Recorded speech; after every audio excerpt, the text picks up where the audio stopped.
যতগুলো শিল্প মাধ্যম রয়েছে তার মধ্যে চারুশিল্প একটি বড় বিষয়। আমরা যখন ছোটবেলায় কবিতা ছড়া পড়তাম, তো ছড়া কবিতা এর ছন্দ, এর প্রকরণ, এর যে কন্টেন্ট, সেটা আমাদেরকে যতটা প্রভাবিত করত, তার পাশাপাশি আমরা কিন্তু ছবির দিকে তাকিয়ে থাকতাম। ছবিটাই মূলত আমাদেরকে আলোড়িত করত, আন্দোলিত করত, এবং আমাদের ভেতরে একটা চিত্রকল্প আমাদের ভেসে উঠতো। আমরা ভিজুয়ালাইজ করতে পারতাম যে এইটা হচ্ছে এই আমাদের ছোট নদী বা আমাদের গ্রাম, আমরা যে সমস্ত কিছু পড়েছি। তাহলে বোঝা গেল শিল্পকে বা কবিতাকে, গানকে যদি বাংময় করতে হয়, তাহলে তার সঙ্গে অন্যতম অনুষঙ্গ হচ্ছে শিল্প, চারুশিল্প বিশেষ করে, যেখানে ছবিটা মূর্তিমান হয়, যেখানে কথাগুলো ভাষা পায়।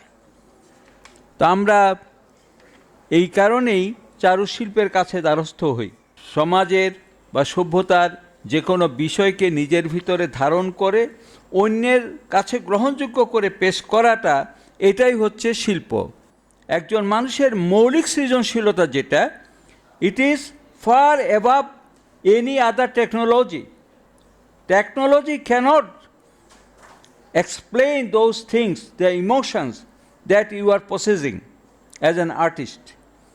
তো সেটা আমরা মনে করি যে একজন শিল্পী তার তুলির আঁচড়ে আমাদেরকে তার পার্সোনাল, এবং সবচেয়ে বড় কথা, তিনি যেই সংস্কৃতিতে বড় হয়েছেন, এই সংস্কৃতির একটি প্রভাব কিন্তু তার উপর রয়ে গেছে।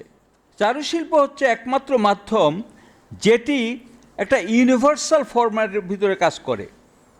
আপনি একটা ছবি এঁকেছেন, এই ছবি কোনো ভাষায় প্রকাশ আপনি লিখতে পারবেন না। এটা ফ্রেঞ্চ, এটা ইংলিশ, এটা জার্মান, এটা চাইনিজ, যে কোনো ভাষায় কিন্তু আপনি এটাকে ব্যাখ্যা করতে পারবেন।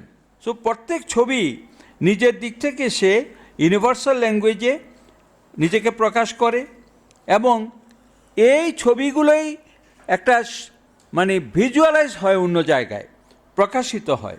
এই 24-এর যে গণ আন্দোলন হয়ে গেল, যে ছাত্র জনতার আন্দোলন হলো, এই আন্দোলনে একটা বড় ভূমিকা কারা রেখেছে?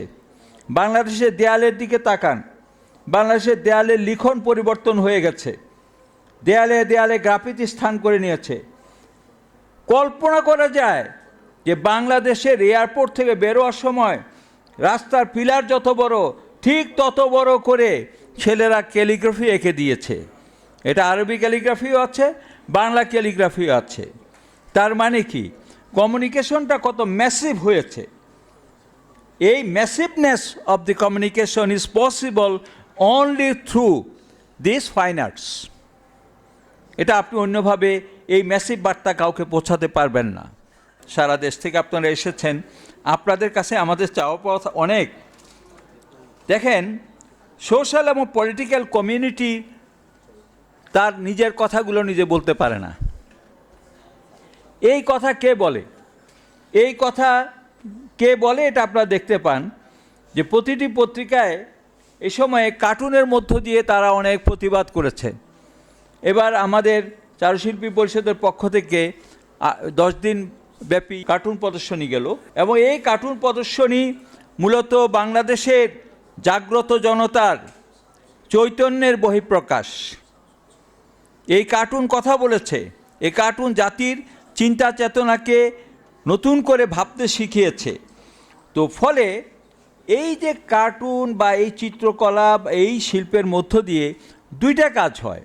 একটা হচ্ছে আইদার আপনি তাদেরকে, তাদের ভিতরে অ্যাওয়ারনেস ডেভেলপ করেন, এবং শুধু এই অ্যাওয়ারনেস ডেভেলপমেন্ট নয়, রাদার এখানে প্রভোকেশনের মাত্রাটা বেশি। কোনো জাতি ততক্ষণ পর্যন্ত জাগ্রত থাকতে পারে না যতক্ষণ পর্যন্ত তার ভিতরে প্রভোকেটিভ কিছু এলিমেন্ট তৈরি না হয়। চারুশিল্পীরা মানুষকে প্রভোকড করেন, তাদেরকে মানে খেপিয়ে তোলেন, তাদের খোঁচা মারেন। আদমরাদের ঘা মেরে তুই বাঁচা, এই আদমরা মানুষকে জাগ্রত করার জন্য তুলির আঁচড়ে তারা মানুষকে খোঁচা মারে।